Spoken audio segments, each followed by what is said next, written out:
Hello and welcome to Elvenhome, and to this edition which looks at quite a bit of work that I've been doing on the scenery as I start to put in place the gasworks, which means completing something else, and also a bit on the work that I've been doing learning how to use transfers, Waterslide transfers.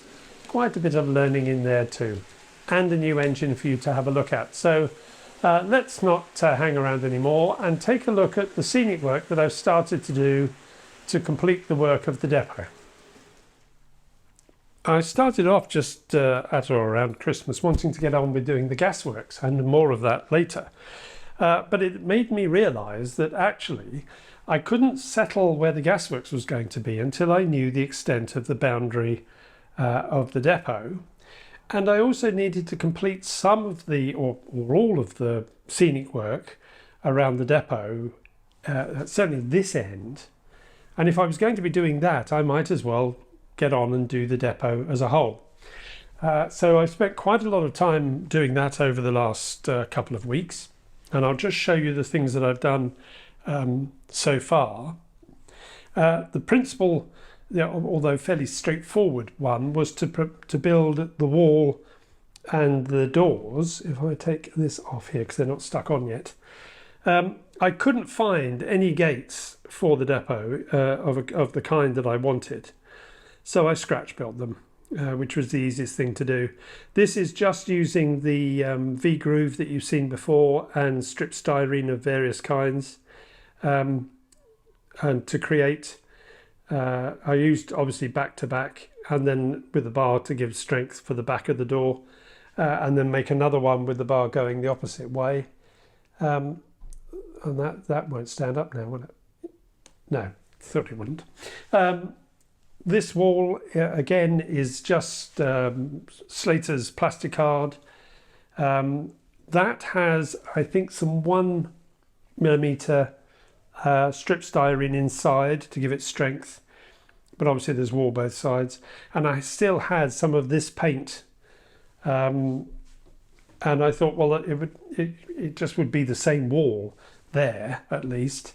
This wall ends here because there will be a fence of some, probably a chain fence of some kind, or a palisade fence of some kind, up to a gate which will sit here somewhere, or two gates, to close off the entrance to where the, to put my hand back in again, to close off the entrance to the gasworks, because there is a requirement that private sidings must be capable of being shut off from the main line. So that's getting the fence in. I've started using the Reditex light stone, which I think I'm going to use. That bit's easy to know that would all be in stone. I think it would all be in stone, probably up to about here, between the two tracks. Quite what's here, I'm not yet sure. So I've got to work that out. And I want to put a ramp up here so that things can be wheeled up to go in that door.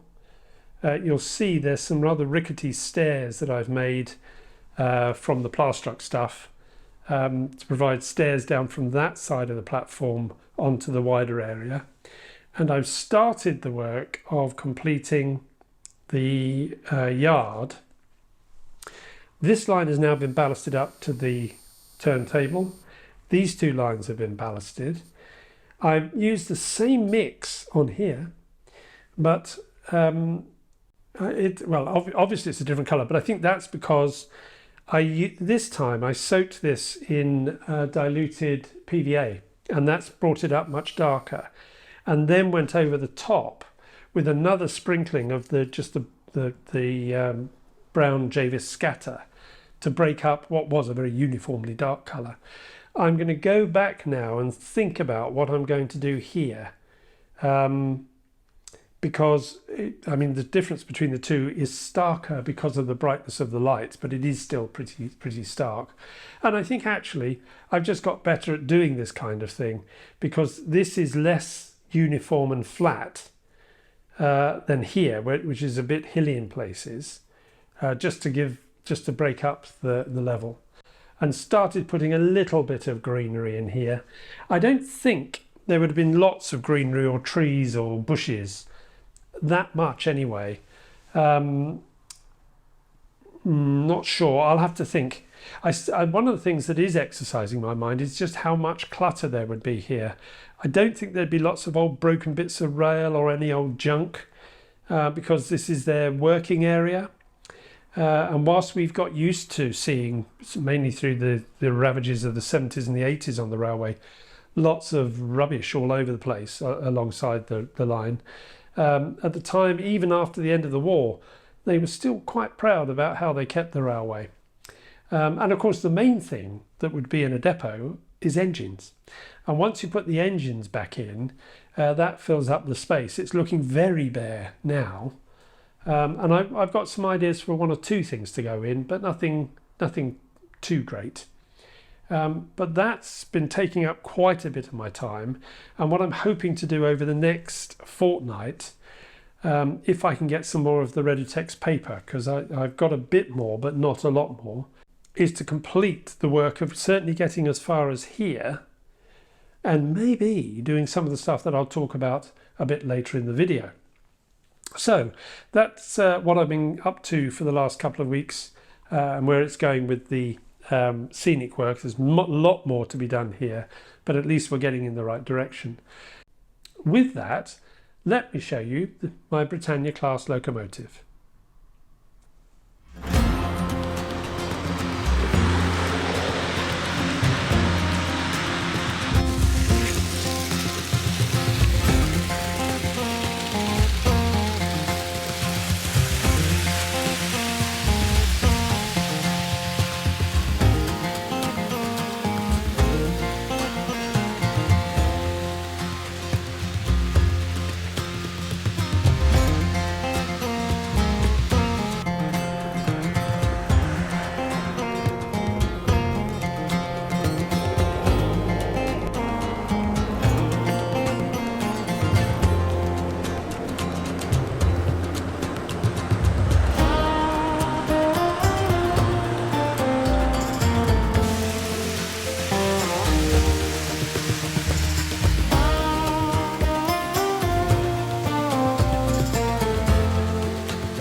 Several weeks ago I mentioned to you that I was going to start doing some experiments with Waterslide transfers in order to create a tanker to move away the ammoniacal liquid. I'm going to show you Mark 1, and it is only Mark 1 because I need to do more experiments. But if I bring the wagons, the tar tanks and the wagons into shot, which I'm going to get it to run.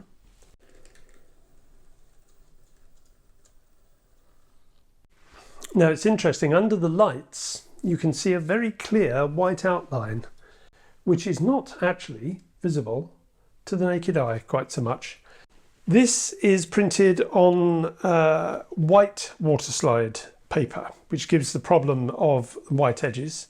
And I have more to tell you, but for that I need to go to the desk. So well, you've just seen this wagon on the layout, and you will recall that some weeks ago I blithely said that I was going to enter into the world of making my own Waterslide transfers.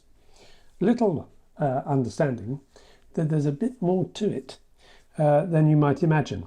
Now, as I said, this is Mark 1 version. I'm using just natural light here, because as soon as I put any lights on what's here, it starts reflecting off of the white and you can't see some of the transfers. But what you're seeing here is the results of some of my experiments. I was slightly hampered in that, as I mentioned, paper was due on its way to me. It was always going to take time over Christmas. Then, together with other problems with the post, that just became a bit lengthier. So one thing I haven't yet had a chance properly to have a look at is an idea that was given to me after my last video by Nigel Stevens about using the settings on the printer to kid the printer into printing an off-white colour. I did a little experiment, but I've run out of time for this video. And in any event, I want to do a bit more work on doing transfers.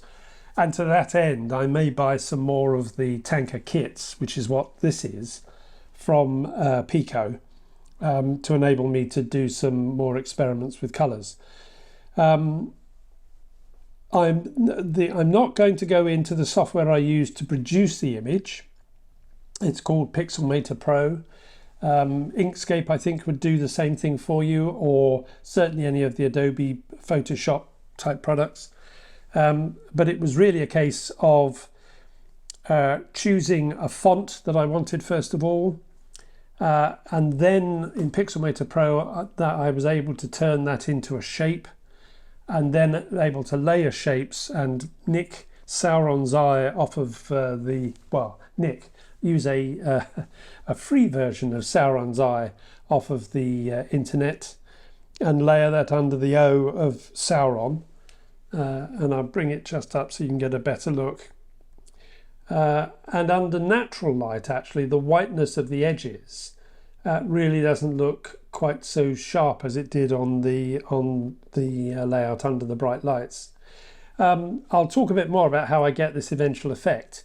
But when I started, I was using clear Waterslide transfer paper because that is what you naturally or more usually get when you buy things like from Fox Transfers and the rest. And because I hadn't really got into my head what colours the printer actually prints as opposed to the ones that it doesn't print, and most home printers don't print white because they don't need to. You're printing on white paper, and so it uses the whiteness of the paper wherever it's required to print white. And for any shades away from absolute white, it uses an amount of black until such time as it needs to use other colours. So when I first printed the Sauron, that was without the eye. At this point I was only just playing around with the text and tried to put it on my black tank. It completely disappeared. Now, on here there used to be one of these prints on there, but unfortunately, because this is just a very shiny card, the transfer has not held very well and has disappeared. However, that does not make any difference, because if it had been there, you wouldn't have seen it. It just completely disappeared. You couldn't see anything of it, and that made me wonder what colours would show up using a quite bright red on the screen. When you put it on black, it just disappeared completely. And that was the cause then of this experiment. The very top one has not stuck on very well because, again, that is just untreated styrene, and I can tell you that Waterslide transfers do not like going on untreated styrene. You can see it's peeling off already. But I then went through and used a range of colours which you might paint a tank wagon in to see what would happen if you used exactly the same transfer. These were all printed at exactly the same time on the same sheet of transfer paper, clear transfer paper. And I think the results are really quite interesting. Some are better than others, some are clearer than others, and they don't all look the same, but they are absolutely the same transfer. And I will run through the colours, he says, I think. The colours in order are, these are all Vallejo colours: a pale grey blue, a green sky, deep yellow, sky blue, sky grey, and then an off-white colour at the bottom. Just to get an idea of whether you could use this. Let's get that into shot. You could use these as clear transfers. And I think you could. I would play around with the font a bit.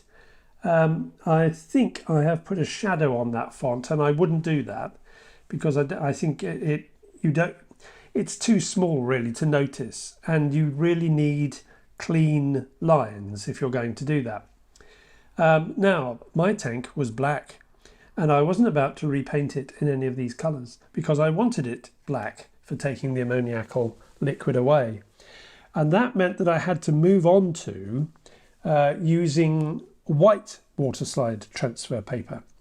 And as you might think, that means that the transfer medium is on top of a white background. And for that, I changed what I was going to do to print on with a black background and then put the lettering on the top. And here you can see one of the early tests using the same font. This was exactly the same font as you're seeing here, but having put behind it a black background. And that led me to think that it might be worth pursuing, because as you can see, that's quite clear. And it's gone on quite well actually, and is not showing much in the way of white edges. And from that, I then started playing around with getting an image that I could put into the O, which I'd always had in my mind, that the O of Sauron would have the lidless eye. And in case any of you are wondering why I should be talking about Lord of the Rings things, my layout draws its names for almost everything from the Lord of the Rings, with one exception. I will give points to anybody who can remember. There is one building on my layout that is not named after something from Tolkien. It's not just Lord of the Rings. One or two things are named from things from the Silmarillion. But there is one thing that is named after something else, if you can remember. And lots of brownie points if you do remember. But I'm pleased with the outcome. I'm all pleased if I bring this up a bit closer. And I think you can see, I want to get this into focus.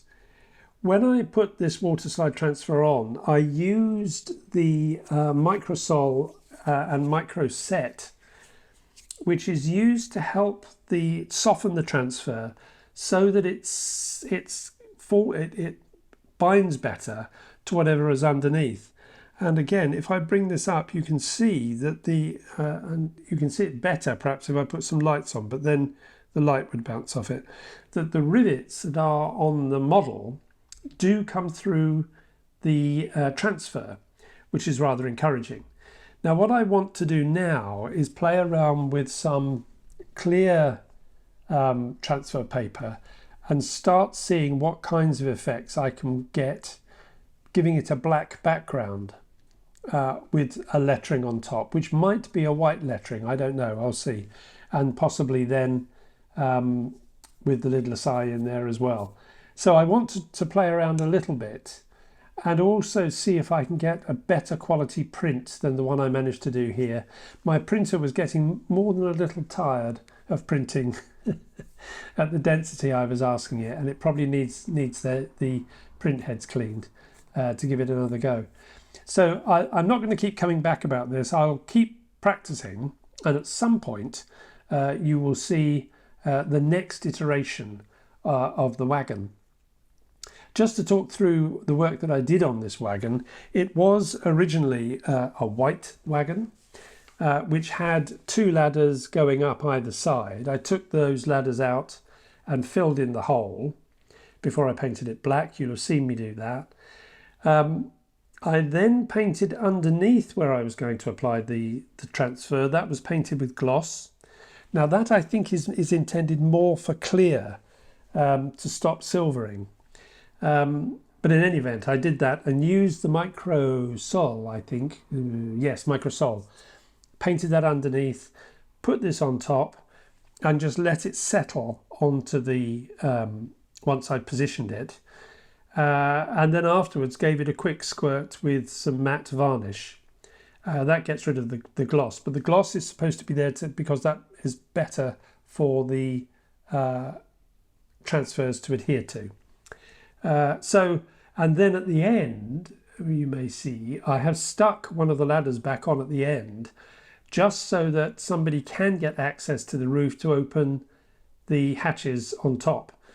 But I'll go back onto the layout now and talk about my plans for the scenic work, which I will carry on along the top of the layout before I start work then on the area where the canal basin will be.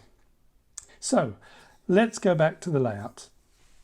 The work you've already seen at the other end of this part of the layout was really driven by me starting to seriously think that I wanted to lay out this area, the gasworks. But I realised, as I think I've already mentioned, that I couldn't do that until I completed the area of the depot, because the depot bounds on the gasworks just by the tanker.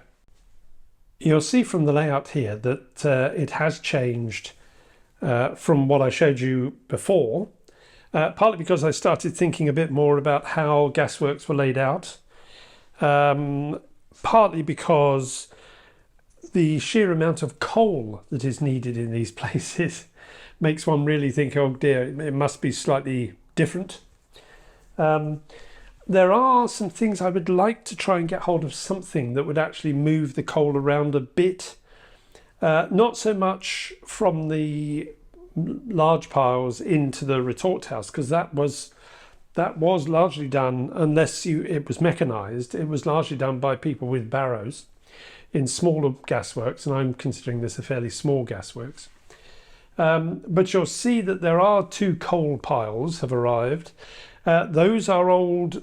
I had some milliput hanging around from when I built the war memorial you see behind, so it really was quite old stuff, and it took an awful long time to go off when I mixed it together. But it did the job of providing a base for the artificial coal that's gone on top.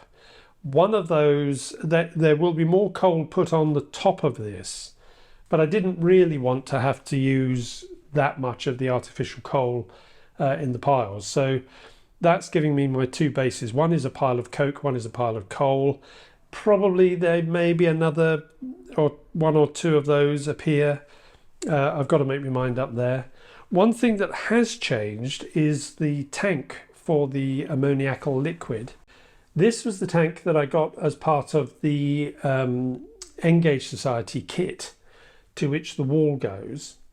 But what I really wanted to buy at Worley was the tank that you now see in the in the wall here, which is this kit here. I mean, P&D Andrews just didn't have one, so when I got home, I ordered one, and it duly came, and I'm really pleased with it as a kit. I think it does the job admirably, and we'll go in there. I've made some changes to the tank in that, let's get this, if I bring it down front onto the camera, you'll see. It's been given a coat of paint, a black grey paint. I've used some filler in places to fill some of the holes. And I've used there, if I get it into focus, parts of a pipe kit that you can get from P&D Marsh. P&D Marsh,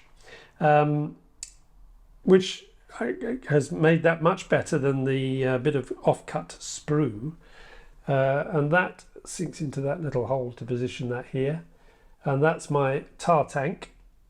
At some point I'm thinking about how the stuff is delivered into the tanks. Now these I'm not too troubled by. I think they would just stick a hose in, frankly. The tank of the ammoniacal liquid is a different matter because that stands much higher. Now, as I said, I've put a ladder at one end, but I'm thinking of building some kind of gantry that will sit just about here, which will allow a pipe to go in there and it to be fed into the tank. I mean, I can't imagine that they would just pour ammoniacal liquid. It'd be a smelly old job. So it must be a sealed pipe of something, but I'm not going to get too tied up about it because I've just not been able to find anywhere any pictures of them loading the ammoniacal liquid into the tanks to take them away. Bigger gasworks had their own units that processed the ammoniacal liquid so it could be taken away as powder.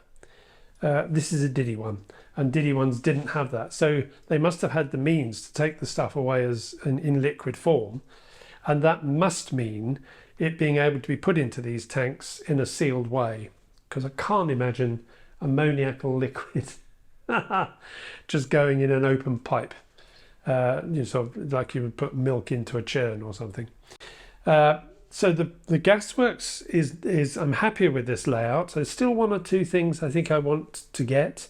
The main thing I've settled on is the boundary wall, which is going to be wooden fencing. I found a picture of the exterior fencing of Brentford gasworks, not very far from where I used to live in Ealing, which was just wooden fencing.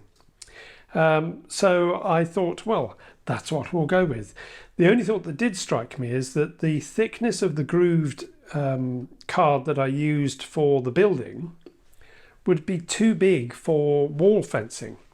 And rather handily, there is a thinner grooved. If I bring this in, can I get that to focus? Yes, you can see it's a thinner groove than I used before for the other building. If I can get that to come in, there we go, that's better.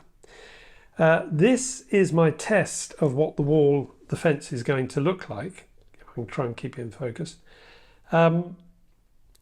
Thanks to Paul at Wickford for a suggestion about an old painter's trick of using pale yellow to suggest wood, because among my paints I had a natural wood grain, which is a yellowy colour. So I used that as the base coat on this, and then have put other shades over the top. And I'm quite happy with that. I might go, it's shining up much lighter here than it is to the natural eye, but that's just the nature of the camera. But I'm quite happy with that. I think that will look really rather good as my boundary fence. And the boundary fence will then, the fence will take it from where the brick wall ends that you've already seen that I've built as the boundary of the depot, and take it all the way up to the little building that you can see in the far corner there, which is where it turns. There'll be a gate there. The building itself forms the boundary wall around the corner, and then there'll be a wooden fence that will take it on to the end of wherever I find the gasworks will be.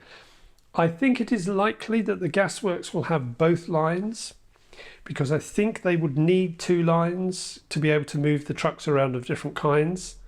I think I'm still going to be able to do the brewery, because the brewery is going to face into the canal from which it was originally served. And when the canal went belly up because of the arrival of the railway, they just switched to using the road. But that is for another day. So that's everything on the gasworks. And that pretty much concludes the video for this week, but I'll just switch back so you get another view of the Firth of Forth running, and bring this week's video to a close. Well, I hope you enjoyed seeing the new Britannia. It's the first of two that's due with me. There's another one. This is the Firth of Forth, as I've said, and I've got the Firth of Clyde due when it comes in. It wasn't in the first batch of Britannias that arrived with Rails of Sheffield. But there is an A4 winging its way to me as we speak. Excuse me. Because the Union of South Africa, I've got the DCC fitted one, which is probably a good idea at the moment with Zimmo chips being hard to come by. So that's winging its way. I think there's going to be quite a few locomotives turning up over the next few months. This locomotive, the Firth of Forth, was involved in a very sad accident in 1965, which I'd like to record in some way. On the layout, I mean. I haven't quite worked out how to do it. The train was involved in a fire blowback, which badly burned the driver and fireman. The driver was able to bring the train to a stand despite being badly burned, and very sadly died a week later. Wally Oakes, and it was awarded the George Cross. And I would like in some way to memorialise that on the layout. I haven't quite worked out how yet, but I will. So that I've got to work my way through. As I said, I've got more work to do on completing the depot and giving darkening down the first pieces of work that I did. It looks like a yin and yang, doesn't it? Very apt for the Chinese New Year coming up. And also then hopefully starting work on the gasworks as well. But we'll see how much I get done in time for the next video, which will be in about 2 weeks' time. If you've liked the video, please do give it a thumbs up. If you haven't already subscribed, well, please do subscribe. It would be great to have you along. And if you've got any comments, please do leave me comments, particularly if you have any idea how you would get ammoniacal liquid into a tanker like that. They're all very gratefully received. But until I speak to you again in about a fortnight's time, that's bye-bye from me. Bye-bye.